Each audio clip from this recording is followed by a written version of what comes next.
Seeing as you guys absolutely loved the last 5 tips video, here's 5 more. These are things that you should know as Dota 2 players, but maybe you didn't. If you didn't know them all, let me know which ones you didn't know in the comments, and if you did, well, I guess you're just too good for me. I'll try harder next time. Otherwise, let's go.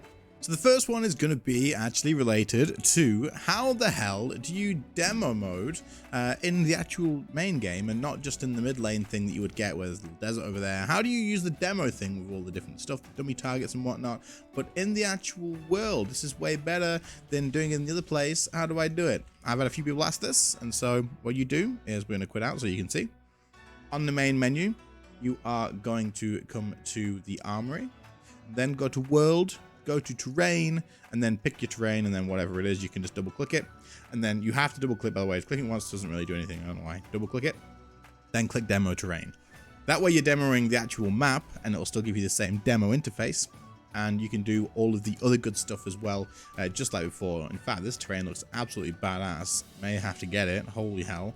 But then you can switch through, you can do all your different heroes and stuff. This is obviously better than like loading a custom lobby, enabling cheats and all that sort of stuff, so it just works a little bit better at testing things, in my opinion. Now this is only really like more useful if you're planning on doing like warding spots. Maybe you wanted to practice what wards were maybe useful to do, where you can hide them from like a Zeus or whatever, and all of that sort of good stuff. Neutral camps, there's no neutral camps in the other one, so if you want to demo that, you could do it here as well. And cheat codes work in here too, so if you need to like spawn neutrals or anything like that, you can do it on this map with the demo as well. Number 2 is going to be that you can ping or explain information to allies very easily without typing it by using the Alt left click or the Control Alt and left click on different things inside the game. So for example, there's many different things you can do this on, so we'll quickly go through some. If you Alt and left click a hero portrait, it's going to ping that they're missing. If you double click it, it'll do it twice.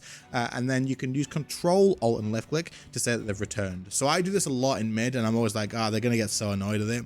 But at the same time, it's better that every time he walks out of vision, like the second an enemy walks out of vision, I'm like this, and I spam it loads, and I'm like, yeah, and then I'll get on mic and say, they're missing. But it's also there in message as well.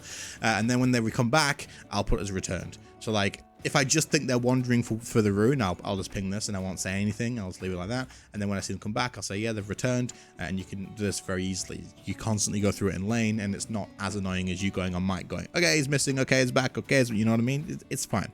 Next thing that is really useful is any item cooldowns and stuff. You can ping these as well. So my blink's on cooldown, Alt left click.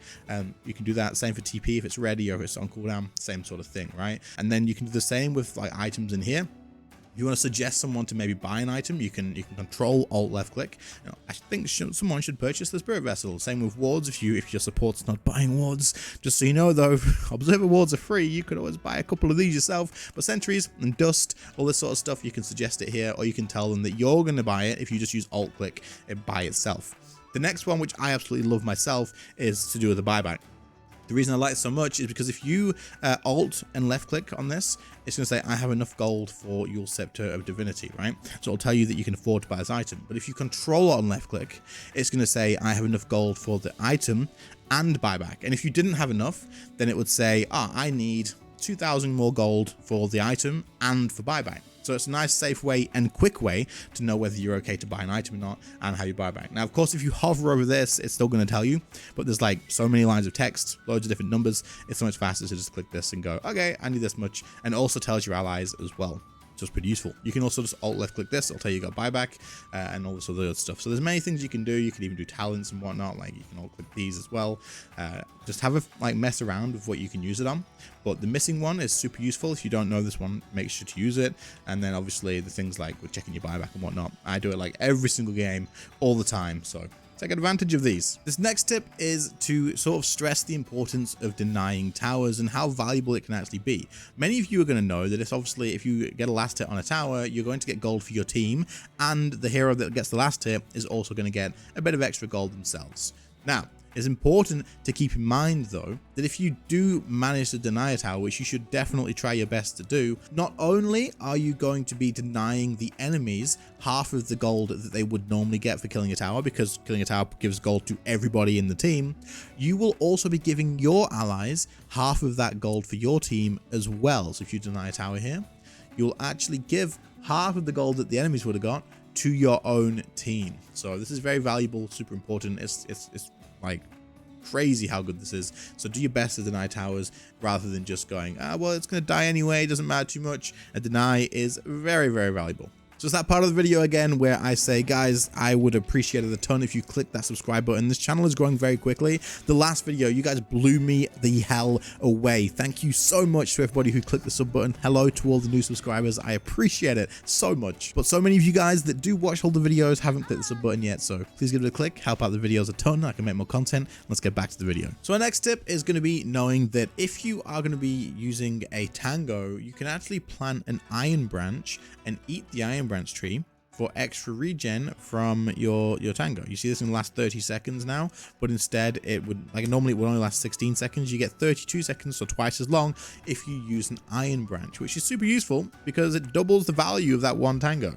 But most people are going to know this already. The actual tip of this was that if you're trading with someone in lane and you're just trading back and forth like this, and you're like, oh crap, this is going to be close, we don't know who's going to win, you can eat the tango like this while you're in lane, and you can go back to trading, and you will out heal some of the damage that they deal, meaning that you should, when we get to the end of this trade, hopefully, if I'm talking about this correctly, you should win that trade. There you go. So it was very close, but the difference is likely going to be the actual tango heal. So you out healed them, and you managed to pull off some of that damage that they did to you and get it back.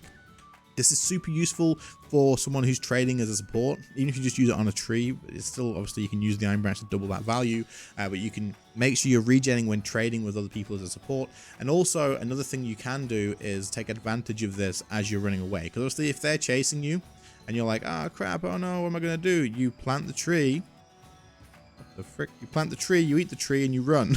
And then you can get some regen back as you're running away, giving you that chance for one extra right click before they actually manage to kill you off. So this final tip has quite a few different things to cover, so do bear with, but there's gonna be a few tips all tied into one. I thought it should be the same tip because it's all similar. Anyway, that is going to be that a lot of people will already know that when you want to use regen, for example, if I want to restore some mana here with my bottle, I will get more out of it if I backpack my stats here, then use the regen, because this restores a flat number, and then put this back in, and because it's percentage based with the actual how much you have and then adding stats to it, you'll get more value from the regen that you just used. So a lot of people will do this. You'll put your iron branches or your null talismans in before you use your bottle or a mango or anything like that.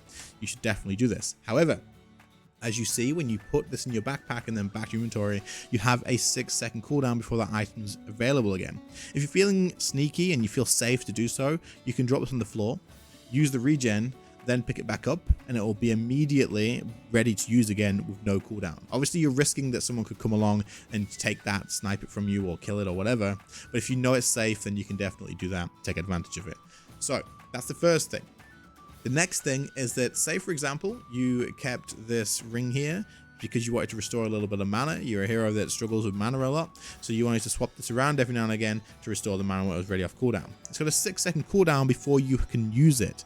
This cooldown does not exist if you are in a shop. But if you're in the secret shop, then there's no cooldown. You can swap these in however you want, and there's no cooldown for it at all. The same goes for if you put these null talismans in your backpack. You can use your regen while it's in your backpack. Use the regen here, then put it back up. There'll be no cooldown for this either. So this can be super useful because, say for example, you're on a hero like Viper, and you have no mana left. You kept your ring. You know that you're going to be passing the shop, so you walk up and you're like, okay, we'll walk into here. We quickly swap this out. We use the ring. We swap it out again, and then we leave. And there's no cooldown on this. We're good to keep going. So you can take advantage of the secret shops quite a bit in terms of cooldowns. And if you need to regen as well, come here, use your salve, wait for the salve, put this back in, and then you're good to go and leave without any cooldowns. There you go, 5 more things that you should know about Dota 2. These are not like rare things and difficult things to know about, but maybe you didn't know them. Maybe you're a new player, maybe you just returned to the game, maybe you just didn't know this and you're sat here now going, what the frick? How did I not know this? Well, now you do. About stuff like this in this game is huge, so we can make many more of these videos. If you're interested, let me know. If you have any other ideas, I can use them in a future video. Drop them in the comments. I'll screenshot your comment, chuck it in a video. Other than that, guys, do subscribe to the channel. It helps out so much. I appreciate every single one of you. Holy crap, it's been crazy. But otherwise, I'll catch you all in the next one. See you later, guys. Bye.